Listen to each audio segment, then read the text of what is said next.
আসসালামু আলাইকুম ভিউয়ার্স, আজকে দেখাবো কিভাবে খুব সহজেই ফিরনি রান্না করা যায়। এজন্য আমি চুলাতে 1 কেজি পরিমাণ গরুর দুধ ইউজ করেছি।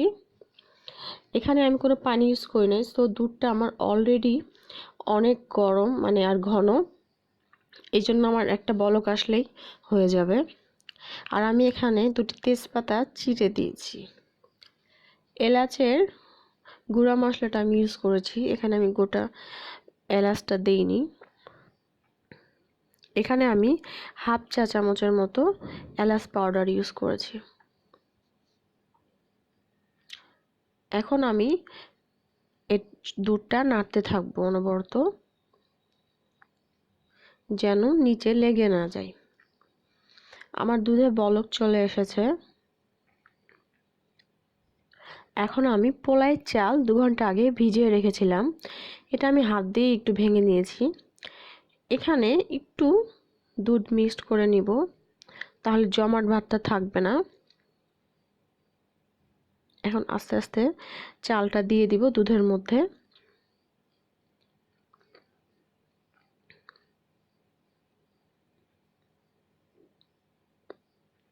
সামান্য লবণ দিয়ে দিলাম, আবারও নাড়তে হবে।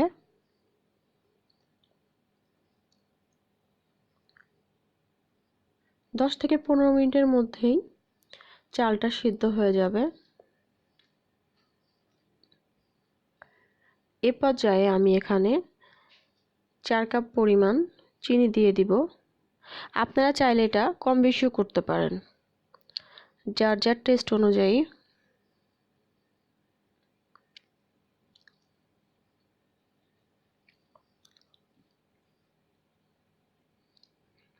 আবারও নাড়াচাড়া চালাই যেতে হবে, যেন নিচে লেগে না যায়।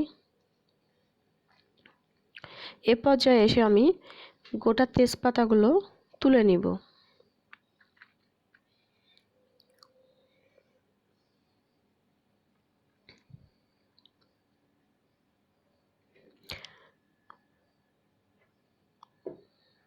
এখন আমি কিছু ড্রাই ফ্রুট দিয়ে দিলাম। আমার ফিরনিটা হয়ে এসেছে। এখন আমি চুলাটা অফ করে দিব।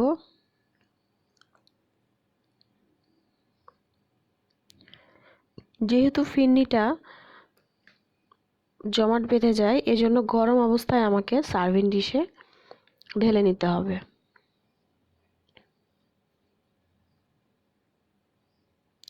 ভিউয়ার্স, দেখতেই পাচ্ছেন অসম্ভব সুন্দর একটা ফিরনি খুব তাড়াতাড়ি, খুব কম সময়ে আমি করে দেখালাম। ধন্যবাদ ভিডিওটি দেখার জন্য। চ্যানেলটি সাবস্ক্রাইব করবেন।